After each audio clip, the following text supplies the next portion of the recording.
It was a crisp morning in downtown Atlanta, the kind of day when the city hummed with its usual rhythm, cars honking, people rushing to work, and the distant echo of sirens blending into the urban symphony. On a quiet side street near a bustling coffee shop, a white police officer was finishing his routine patrol. Officer Daniel Wright was known around the precinct as a stickler for the rules, someone who never missed a chance to assert authority when he believed it was necessary. His partners often teased him for being overly zealous, but he shrugged it off. In his mind, he was just doing his job. At the same time, just a block away, a man dressed in civilian clothes emerged from his car. He was tall, with a confident demeanor that spoke volumes about his character. His bearing was unmistakable, calm, poised, and commanding. What most people couldn't see was the rich story behind the man. This was U.S. Army General Marcus Reed, a decorated veteran who had spent decades serving his country. Though he wore no uniform today, everything about him radiated authority. He was heading to a community event where he was scheduled to speak about leadership, unity, and the challenges facing America today. Their paths crossed when Officer Wright noticed General Reed's car parked in a spot that seemed slightly off, nothing major, but enough to catch his attention. Wright's instinct kicked in. He approached the vehicle with purpose, scanning the surroundings. General Reed, unaware of the officer's intentions, was calmly locking his car when Wright's voice called out, "Sir, is this your vehicle?" General Reed turned, his expression neutral but slightly puzzled. "Yes, officer, it is. Is there an issue?" Wright's tone grew firmer, his stance slightly rigid. "Do you realize you're parked in a restricted zone?" General Reed glanced at the sign, realizing there might have been a misunderstanding. "Apologies, officer. I didn't see the restriction. I can move it right away if that's necessary." But for Wright, it wasn't just about the parking violation. Something about the situation made him feel a need to dig deeper. Perhaps it was the man's calm confidence, or the fact that he wasn't rushing to justify himself. Whatever it was, Wright decided to escalate. "License and registration, please." General Reed complied without hesitation, handing over his documents while maintaining a composed demeanor. But as Wright examined them, his suspicion only deepened. Why was someone driving such a high-end car dressed in casual civilian attire? Why was this man so composed? Wright's mind raced with assumptions, and his tone grew sharper. "Step over here, sir. I'll need to ask you a few more questions." By now, a few onlookers had started to gather. Some sipped their coffee while watching the scene unfold, their expressions a mix of curiosity and concern. General Reed, aware of the growing audience, remained calm but firm. "Officer, is there a specific reason for this level of scrutiny? I've provided my documentation, and I'm happy to cooperate, but I'd like to understand the nature of the issue." Wright didn't back down. "Just routine, sir. Stay where you are." As minutes ticked by, tension in the air thickened. The whispers among the onlookers grew louder. "Isn't that General Reed?" someone murmured. "I saw him on the news last week. He's a decorated veteran." Another voice chimed in. "Why is he being treated like this?" General Reed's patience was commendable, but even he began to feel the weight of the situation. He took a step closer to Wright, his voice steady but resolute. "Officer, I respect the work you do, but I think there's been a misunderstanding. If you'll allow me to explain." "Back off." Wright interrupted, his hand moving instinctively to his holster. The crowd gasped, and for a split second, time seemed to freeze. General Reed raised his hands slightly, a gesture of peace and control. "I mean no harm, officer. Let's keep this civil." What happened next would become a pivotal moment in both their lives, sparking conversations across the country about assumptions, authority, and the human capacity for change. As Wright's radio crackled with a message that would soon shift the entire dynamic, the crowd held their breath, waiting to see how the encounter would unfold. The moment hung heavy in the air, thick with tension. The crowd seemed frozen in place, their murmurs turning to hushed silence as they watched the scene unfold. General Marcus Reed stood still, his hands raised slightly, a gesture not of surrender but of restraint, control, and an unspoken plea for calm.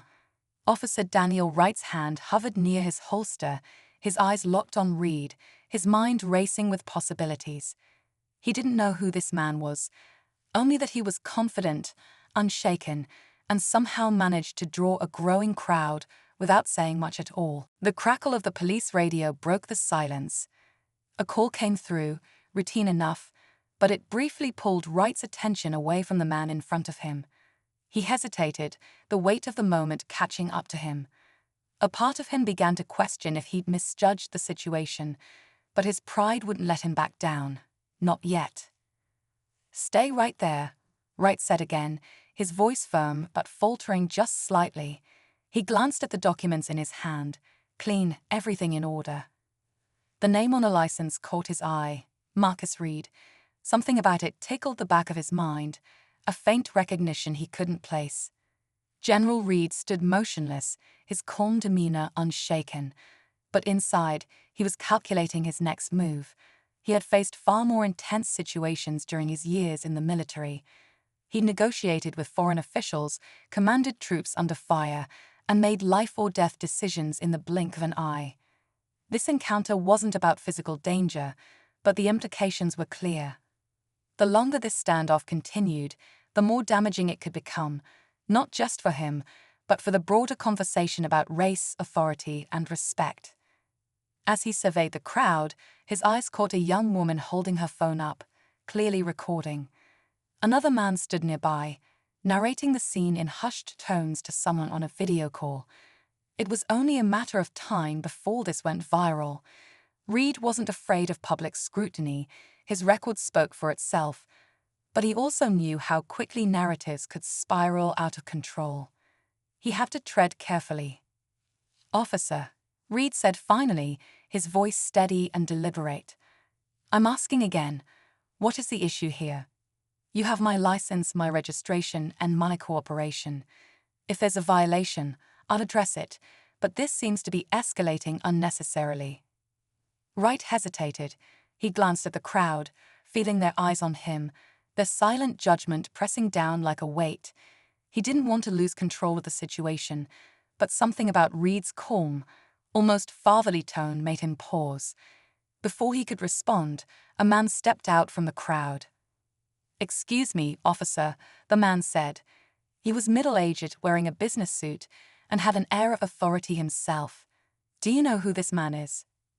Wright bristled. "I'm handling the situation. Please step back." But the man didn't move.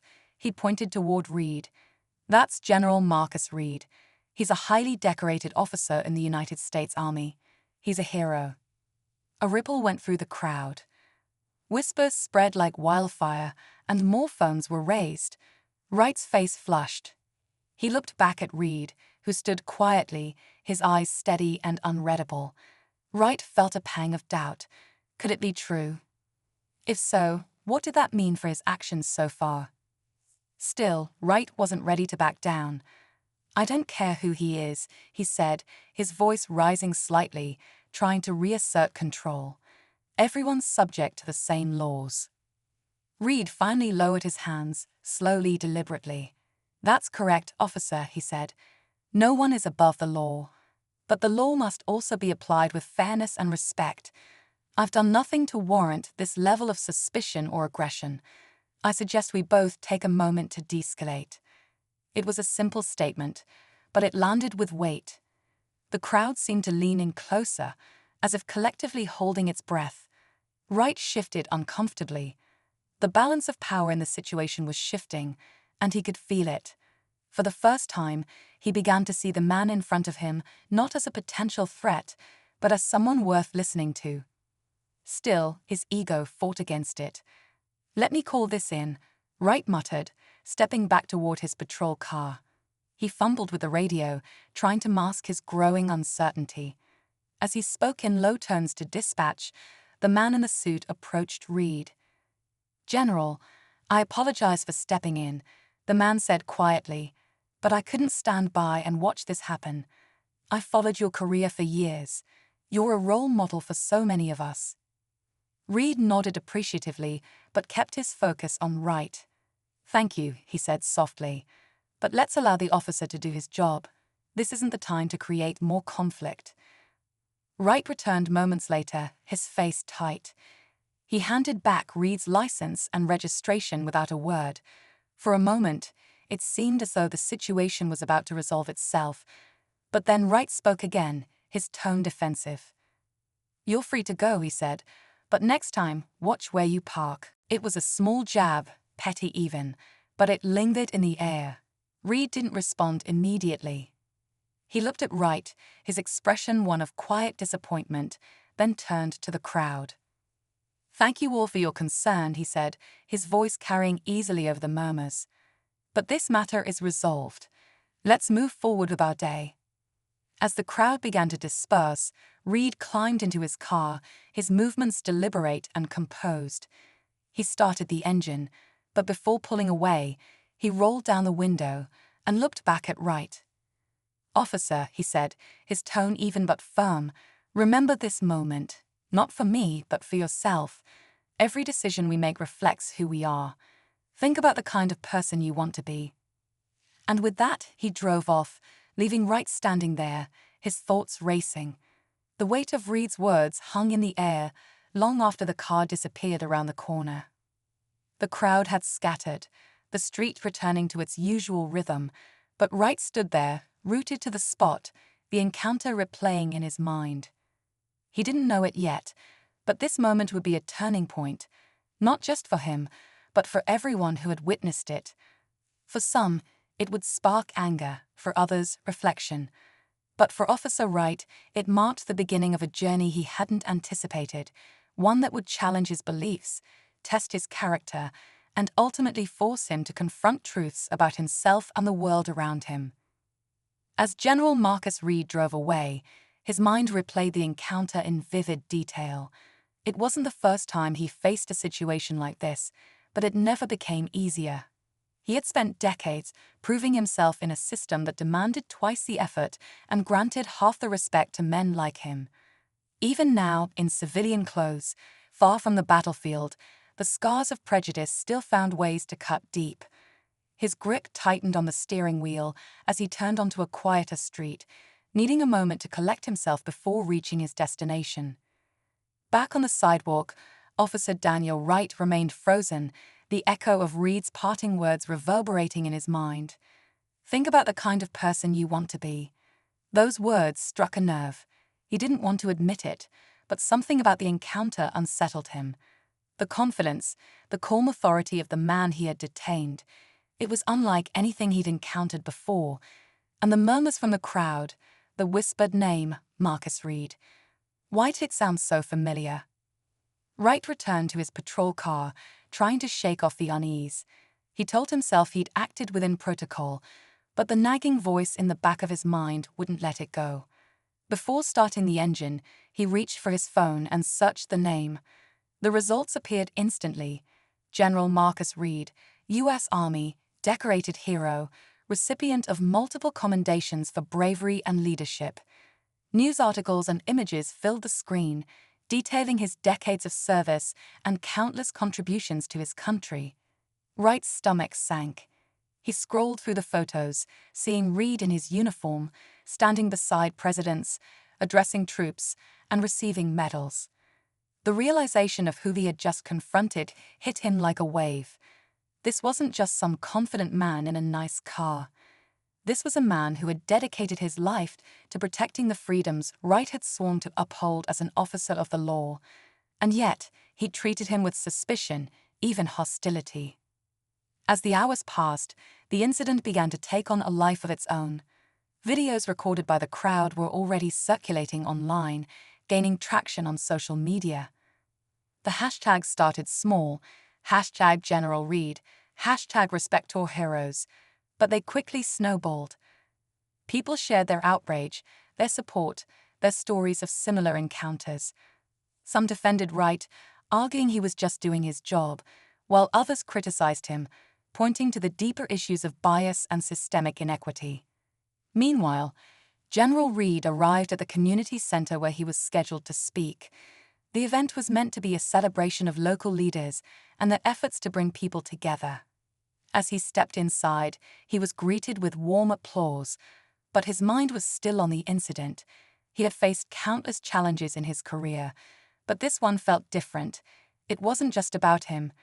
It was about the message his experience sent to others, especially young Black men and women who looked up to him. The crowd settled as Reed took the stage, his presence commanding yet approachable. He began to speak, addressing themes of leadership and resilience, but as he spoke, his thoughts drifted back to Officer Wright. Something about the young officer's demeanor struck him as conflicted, as if Wright himself wasn't entirely convinced of his actions. Reed wondered if there was a way to turn this encounter into something constructive, something that could spark change. Back at the precinct, Wright couldn't concentrate. The chatter among his colleagues didn't help. Someone had already seen the videos online and brought it up. "Hey, Wright," one of them said, smirking, "you made the news. Looks like you had a run-in with a real hero." The tone was teasing, but Wright felt the sting. He avoided the conversation, retreating to his desk. He clicked through the comments on one of the videos, a mix of praise for General Reed and criticism of Wright's actions. It was overwhelming. He didn't consider himself a bad person. He joined the force to make a difference, to protect and serve, but moments like this made him question if he was truly living up to that ideal. That night, Wright couldn't sleep. The faces from the crowd, the judgment in their eyes, haunted him. More than that, Reed's composed demeanor and his parting words played on a loop in his head. He thought about the countless assumptions he'd made in a split second, assumptions that led to unnecessary escalation. What if he had approached the situation differently? What if he had listened instead of asserting control? On the other side of town, General Reed sat in his home office, the glow of his laptop illuminating his face. He'd received messages from colleagues, friends, and even strangers expressing their support and outrage over the incident. But Reed didn't want outrage. He wanted understanding. He wanted progress. As he drafted a statement to address the situation, he paused, considering his words carefully. This wasn't just about one officer or one encounter. It was about the broader culture that allowed such moments to happen over and over again. The next morning, the story had gained even more traction. News outlets picked it up, interviewing witnesses and experts. Discussions about bias in policing and the treatment of Black men, even those in positions of power, dominated the airwaves. Wright watched from the break room at the precinct, his face pale as he saw his own image on the screen. He knew he couldn't hide from this. By the end of the day, Wright made a decision. He found General Reed's contact information through one of the community organizations he supported. It took every ounce of courage he had, but he reached out, leaving a message asking to meet. He didn't know what he would say or if Reed would even agree, but he felt compelled to try. When Reed received the message, he was surprised but not entirely shocked. He could sense during the encounter that Wright wasn't a lost cause, just a man struggling with the weight of his own misconceptions. After some thought, he decided to meet. Not to chastise or lecture, but to have an honest conversation. Reed believed in second chances, and he saw this as an opportunity, not just for Wright, but for himself and for anyone who might learn from what was to come. The stage was set for a confrontation that would delve deeper into the issues raised by their encounter. As the world watched, waiting for answers, both men prepared for a meeting that could either widen the divide between them or build a bridge strong enough to carry the weight of their shared humanity. The day of the meeting arrived, and both men found themselves gripped by a quiet tension. General Reed had chosen a neutral public space for their conversation, a small community center known for hosting dialogues and workshops on social justice. It was a place that encouraged understanding, though Reed wasn't sure if understanding was what Officer Wright truly wanted. Still, he believed in giving people a chance to confront their own mistakes, to learn and grow from them. That belief had guided him through years of service, and he wasn't about to abandon it now. Wright, on the other hand, was riddled with uncertainty. As he parked his squad car and walked toward the building, His palms were clammy, his heart racing. He'd replayed the encounter with Reed 100 times in his mind, each time seeing more clearly the flaws in his actions. Yet, admitting fault didn't come easily to him. He was used to being the one in control, the one who decided what was right and wrong. Now, he was stepping into unfamiliar territory, unarmed in every way that mattered.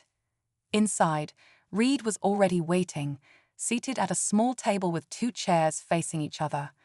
He was dressed in civilian clothes again, but his posture and presence were unmistakable, calm, steady, and commanding without being intimidating. As Wright approached, he hesitated, feeling a lump form in his throat. This wasn't the man he had initially assumed. This wasn't someone who fit neatly into the boxes Wright had been conditioned to use. "Officer Wright," Reed said, standing to shake his hand. His tone was measured, his expression neutral. Wright hesitated, then extended his hand, gripping Reed's with a mix of apprehension and respect. "General Reed," Wright replied, his voice barely above a whisper. They sat down, the air between them heavy with unspoken tension. For a moment, neither man spoke. Wright fidgeted with his hands, while Reed watched him calmly, allowing the silence to work its way through the room. Finally, it was Wright who broke it. "I want to start by apologizing," he said, his words tumbling out in a rush. "I knew I handled things poorly that day. I made assumptions about you, about the situation. I let my own biases take over, and I'm sorry for that." Reed listened intently, his face unreadable. When Wright finished, Reed nodded slowly. "I appreciate your apology," he said, "but I need to ask, why did you feel the need to escalate that situation?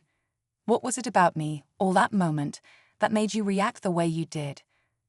The question hit Wright hard. He leaned back in his chair, struggling to articulate an answer. "I don't know," he admitted finally. "I mean, I do know. It's complicated. I've been on the force for a while, and we're trained to assess threats, to be on alert. But looking back, there wasn't a threat. I think I was acting on instinct, and maybe that instinct was wrong." Reed leaned forward, his gaze piercing but not unkind. "Instinct is shaped by experience, Officer Wright. By the things we're taught, the narratives we're exposed to.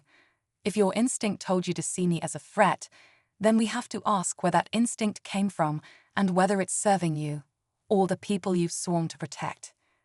Wright nodded, his throat tight. "I've been thinking about that a lot," he said. "Since that day, I've been questioning everything. How I was trained, how I see the people I'm supposed to serve. It's not easy to admit, but maybe I've been part of the problem." Reed allowed a small, encouraging smile to form. "Acknowledging the problem is the first step," he said, "but it's not enough. You have to act on it. Change doesn't happen just because we want it to. It happens when we're willing to confront uncomfortable truths and do the hard work of addressing them." Wright nodded again, his mind racing. He hadn't expected the conversation to go this way. He had prepared himself for anger, for judgment, maybe even for dismissal. But Reed's calm, thoughtful approach was disarming. It forced him to look inward, to face the parts of himself he'd been avoiding for years. As the conversation continued, the tension in the room began to shift. It wasn't gone, but it was transforming, changing from a barrier to a bridge. Reed shared stories from his military career, moments when he'd faced his own prejudices and learned to overcome them.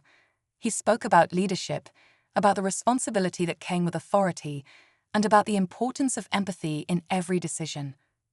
Wright listened, absorbing every word. He shared stories of his own, moments of doubt, moments of failure, moments when he'd felt the weight of his badge more than the pride of wearing it. Slowly, a picture began to emerge of 2 men who, despite their differences, shared a common goal: to serve, to protect, and to make a difference in their communities. But the tension wasn't entirely gone. As the conversation deepened, so did the stakes. Both men knew that this meeting wasn't just about the 2 of them. It was about what their encounter represented, about the systemic issues that had brought them to this point and the challenges that lay ahead. The question hanging in the air was clear. Could this dialogue lead to real change, or would it become just another fleeting moment in a sea of unresolved conflict? As the sun dipped lower in the sky, casting long shadows across the room, the weight of that question grew heavier. Both men could feel it, pressing down on them, demanding answers. And though they didn't know it yet, the climax of their story was fast approaching, a moment that would test everything they discussed and determine the path forward, not just for them, but for everyone watching. As their conversation deepened, the room seemed to close in, the quiet hum of distant traffic the only sound beyond their voices. General Reed leaned back slightly, studying Wright. He could see the young officer's sincerity, but he also sensed hesitation, like a man wrestling with a storm of emotions he didn't yet have the tools to navigate. Reed was about to speak when a knock at the door interrupted them, sharp and unexpected. Reed raised an eyebrow, his gaze flicking toward the door. "Were you expecting anyone else?" he asked. Wright shook his head, looking equally confused. A staff member from the community center entered hesitantly, holding out a tablet. "I'm sorry to interrupt, General," she said, glancing between the two men, "but you might want to see this." Reed took the tablet, his brow furrowing as he read the screen. A new video of the incident had surfaced, this one from a different angle, revealing more than the initial clips that had gone viral. It showed not just Wright's approach to Reed, but also a brief, heated exchange with another officer who had been present but stayed in the background. The audio was muffled, but clear enough to catch fragments. The other officer urging Wright to let it go, Wright insisting they needed to check this guy out. The tone was defensive, almost combative, as if Wright had been trying to prove something, not just to himself, but to his colleague. Reed's eyes narrowed as he handed the tablet to Wright. "Care to explain this?" he asked, his voice calm but edged with curiosity. Wright's face went pale as he watched the video. He recognized the other officer immediately, his partner, someone he'd trusted and worked with for years. But the video painted a stark picture, one that didn't align with the narrative Wright had been telling himself. He'd thought his actions that day were purely instinctual, a result of training and procedure. Now, it was clear there had been something else at play.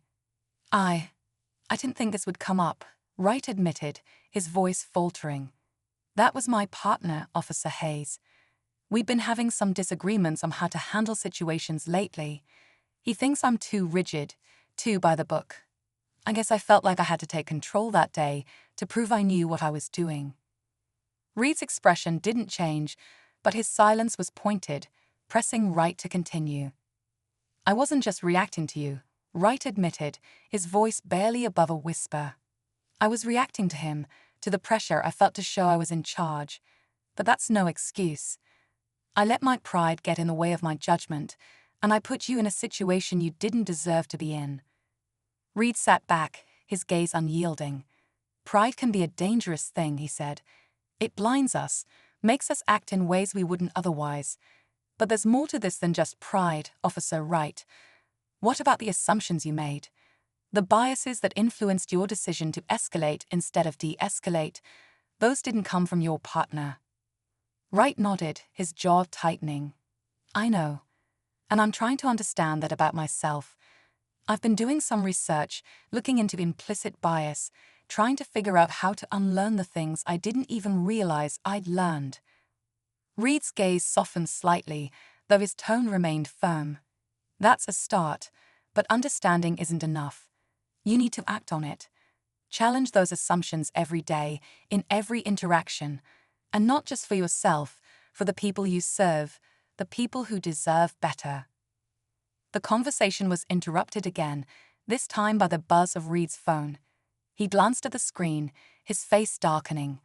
Another video was spreading, this one showing an earlier incident involving Wright and a young black man outside a convenience store. The footage was grainy, but it showed Wright approaching the man aggressively, questioning him over what appeared to be nothing more than loitering. The young man's body language was defensive but non-threatening, yet Wright's tone was sharp, his posture commanding. Wright leaned over to see the screen, his face contorting in shock. I didn't even know anyone recorded that, he said, his voice tinged with panic. That was months ago. I thought I was just doing my job. Reed placed the phone down, his eyes meeting Wright's. This isn't just about one incident or one person, he said. It's about a pattern, a mindset. And if you're serious about changing, you have to confront that pattern head-on, not just with me, but with everyone you encounter. The weight of Reed's words settled heavily on Wright's shoulders. He felt exposed, vulnerable in a way he'd never experienced before. The walls he'd built around himself, walls of authority, procedure, and control, were crumbling, leaving him face to face with the raw truth of his actions. Outside the community center, a small crowd had begun to gather. News of the meeting had spread, and people were eager to see what would come of it. Some were supporters of General Reed, holding signs that read, "Respect our heroes," and "Justice for all."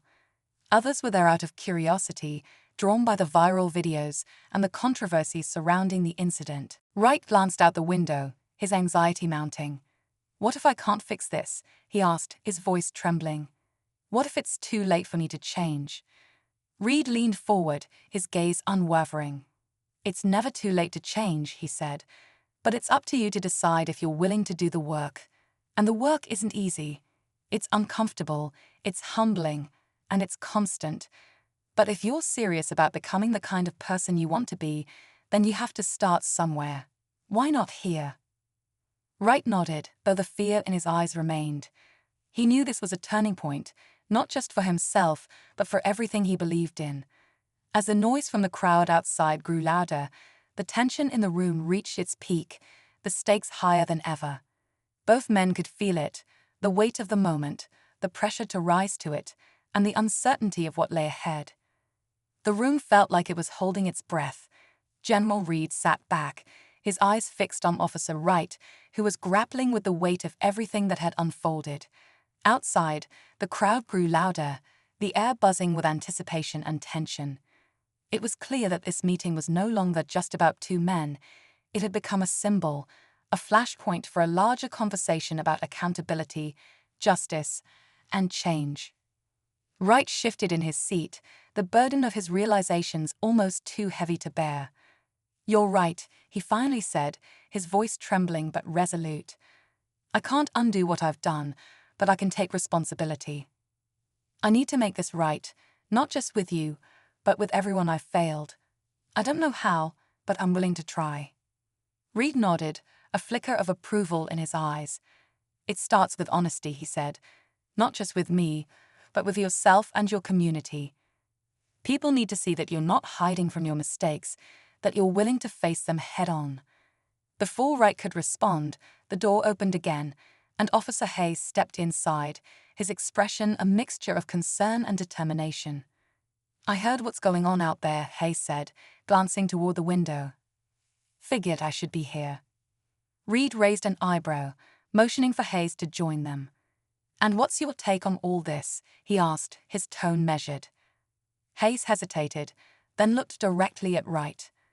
"I've been your partner for years," he said. "I've seen the good you can do, but I've also seen the blind spots. I didn't push you hard enough to see them because I thought it wasn't my place. But I should have. That day with the general, I told you to let it go because I knew you were escalating something that didn't need to be escalated. And now here we are." Wright's face flushed, shame mixing with gratitude. "You were right," he admitted, "and I should have listened. But what do we do now?" Reed leaned forward, his voice cutting through the tension like a blade. "You act. Together, this isn't just about one officer or one incident. It's about building trust, repairing damage, and showing people that accountability isn't just a buzzword, it's a commitment." The conversation turned to practical steps. Wright and Hayes agreed to start working with community leaders, creating spaces for dialogue and addressing the concerns of those they served. Reed offered to participate, using his platform to amplify the message and hold everyone accountable. It was a plan that felt both daunting and necessary, a first step toward rebuilding what had been broken. As the three men stood to leave, the crowd outside erupted into cheers and chants. their voices a mix of hope and skepticism. Wright took a deep breath, his nerves evident as he stepped toward the door. "Are you ready for this?" Reed asked, his tone firm but supportive. "No," Wright admitted, "but I'm willing to try." Reed gave him a small nod. "That's enough for now." They stepped outside together, the noise of the crowd washing over them. Reporters shouted questions, cameras flashed, and the tension in the air crackled like a live wire. Wright held up his hands, motioning for silence. Slowly, the crowd quieted, their curiosity outweighing their need for noise. "I make mistakes," Wright began, his voice steady despite the whirlwind around him. "I let my biases and my pride dictate my actions, and in doing so, I failed the people I swore to protect. I can't undo the harm I've caused, but I can take responsibility for it. And I will, starting today." The crowd murmured, their reactions mixed but engaged. Wright glanced at Reed, who gave him a subtle nod of encouragement. "This isn't just about me," Wright continued. "It's about all of us, officers, community members, leaders, working together to make things right. I'm here to listen, to learn and to act. And I hope you'll hold me accountable as I do." The response was cautious but hopeful, the crowd buzzing with conversation as Wright stepped back. Reed took the microphone, his voice commanding attention. "Accountability is a process," he said. "It's not about one moment or one apology. It's about consistent effort, about showing up every day to do better. That's what Officer Wright has committed to, and it's what we all need to commit to if we want real change." The moment seemed to hold a kind of weight, as if the entire crowd was collectively deciding whether to believe in the possibility of change. Just as the atmosphere began to shift toward cautious optimism, a voice from the back of the crowd cut through the air. "Easy to say all this now," the voice called out, sharp and skeptical. "But what about the next time? How do we know this isn't just a show?" The crowd turned, murmurs of agreement rippling outward. Wright hesitated, the question hitting him harder than he expected. Before he could respond, Reed stepped forward, his gaze sweeping over the crowd. "You don't," Reed said, his voice strong but measured. "You don't know what will happen next time. But what you can do is hold us accountable, every single time. Change doesn't happen in a vacuum. It happens when we demand it, when we work for it, and when we refuse to settle for less. This isn't the end of the conversation, it's the beginning." The unexpected twist came as the murmurs grew louder and the crowd parted slightly. A young woman stepped forward, holding a phone in her hand. "I recorded something else that day," she said, her voice trembling but clear. "Something I think everyone should see." She played the video, and the crowd fell silent. It was footage from the convenience store months earlier, but this time it showed not just Wright's confrontation with the young man, but also what happened after. The video revealed Wright returning minutes later, visibly shaken, and apologizing to the young man. "I overreacted," he said in the recording. "You didn't deserve that. I'm sorry." The twist wasn't that Wright had made mistakes. They already knew that.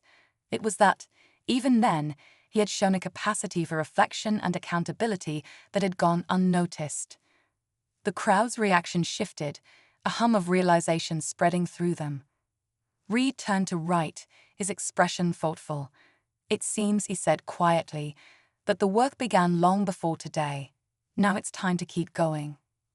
The tension broke, not with a cheer or a round of applause, but with something more profound, a shared understanding that the path forward wouldn't be easy, but it was possible.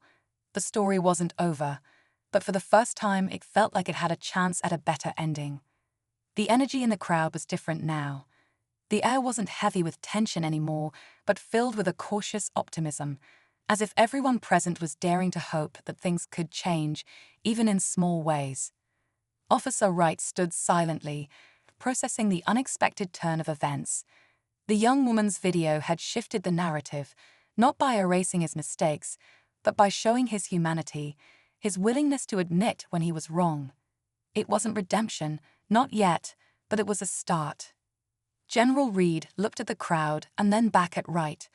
The real question now, Reed said quietly, is what you'll do with this moment. You've got a choice to make, right? This doesn't end here. Wright nodded, the weight of Reed's words sinking in. He stepped forward to address the crowd again, his voice steady but still tinged with emotion. I know this apology or that video doesn't erase what I've done, but I want you all to know I'm committed to doing better. Not just saying it, but showing it. You have my word, and I want you to hold me to it. The crowd murmured in response, and Wright saw both doubt and hope in their eyes. It was clear that some people weren't ready to forgive, and he understood why. Trust isn't rebuilt with words alone. It takes time, consistency, and actions that prove those words true. He wasn't naive about that. Reed took the mic again, his voice cutting through the noise. Accountability isn't a one-way street, he said. It's something we all need to demand from each other, from our systems and from ourselves. Wright isn't the only one who has work to do.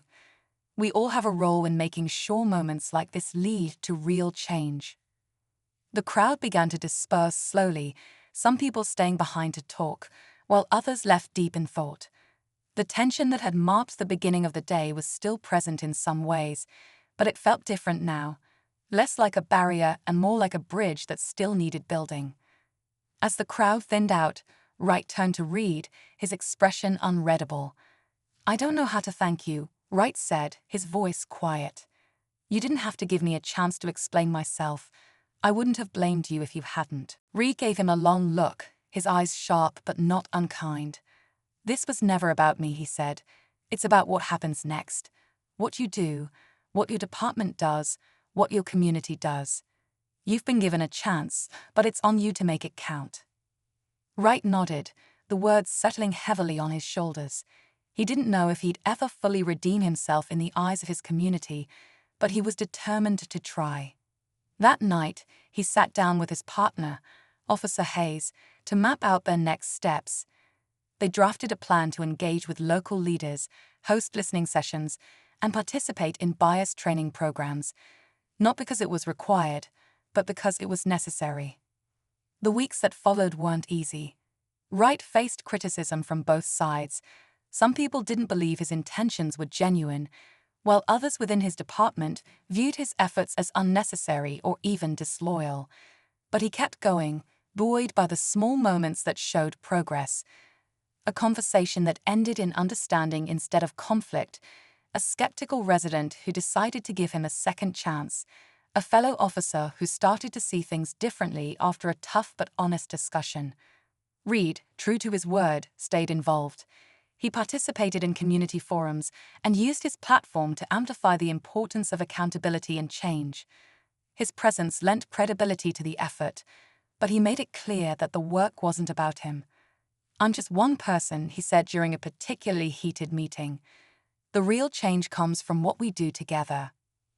Months later, Wright found himself back at the community center, this time for a public event celebrating small but meaningful milestones in building trust between the police and the community. He stood off to the side, watching as neighbors and officers talked and laughed together. It wasn't perfect. There were still tensions, still doubts, but it was a start. Reed approached him, his expression unreadable. How's it feel? He asked. Wright took a deep breath, letting the moment sink in. It feels like there's still a long way to go, he admitted, but it also feels like we're moving in the right direction. Reed nodded. That's all you can ask for. Just remember, this isn't about perfection, it's about progress. The night ended with Wright addressing the crowd, not as an officer trying to defend himself, but as a member of the community. This journey has taught me more than I ever thought possible, he said. About myself, about the people I serve, and about what it means to truly listen. I know I'll never stop learning, and I'll never stop trying to be better. Thank you for holding me accountable and for giving me the chance to earn your trust. The applause was cautious but genuine, a reflection of the complicated but hopeful journey they were all on together. As the event wound down, Wright and Reed shared a quiet moment. You've come a long way, Reed said, but don't get comfortable. There's always more work to do. Wright smiled faintly, the weight of the day still present but lighter than before. I wouldn't want it any other way." As they parted ways, the city lights glimmered in the distance, a reminder that the world was still turning, still full of challenges and opportunities. Wright knew he couldn't change the past, but he also knew he could shape the future, one step, one action, one conversation at a time. The road ahead wouldn't be easy, but it was one he was ready to walk.